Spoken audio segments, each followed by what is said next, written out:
কি গো, এটাতে কি এসছে? তুমি কি দেখতেছো আবার এটা? নমস্কার বন্ধুরা, ফ্লিপকার্ট থেকে আরেকটা দরকারি জিনিস চলে এসেছে। চলো এটা আনবক্সিং করা যাক। কি জিনিস এসছে এটা? এটা তুমি? একটা খুব দরকারি জিনিস এসেছে।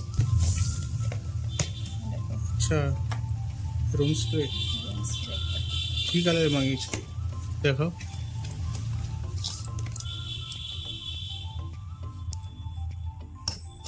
আপার গ্রাউন্ডে আছে, তবু উপরে আসবে না তারা। না না, নিচে আসতে হবে। ফ্লিপকার্টে? হ্যাঁ, আচ্ছা, আমাদের অত বড় ব্যাগটা রেখে দিয়ে আসতে হয় না, রাস্তা মেন রাস্তার ধারে ব্ল্যাক কালার। কেউ তুলে নিতে পারে না, তাই। আচ্ছা এর ভিতরে। আচ্ছা, ব্যাটারিও দিয়েছে, হ্যাঁ, একটা রিফিল দিয়েছে। এবার রিফিল কিনে লাগাই। চেঞ্জ করতে হবে শেষ হয়ে গেলে। কি বলতো, এত রুমের মধ্যে মাঝে মাঝে এত মানে সবাই মিলে কাজ করতে আসে, প্যাকেট উঠাতে আসে, তো মাঝে মাঝে দিয়ে রাখা ভালো।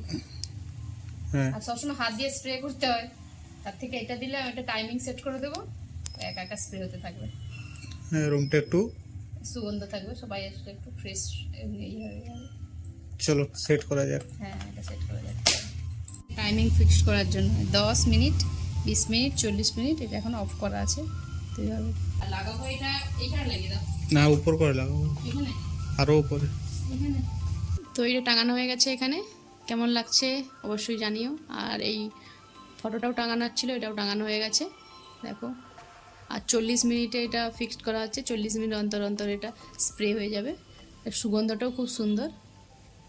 জানিও কমেন্টে অবশ্যই কেমন লেগেছে। বাই।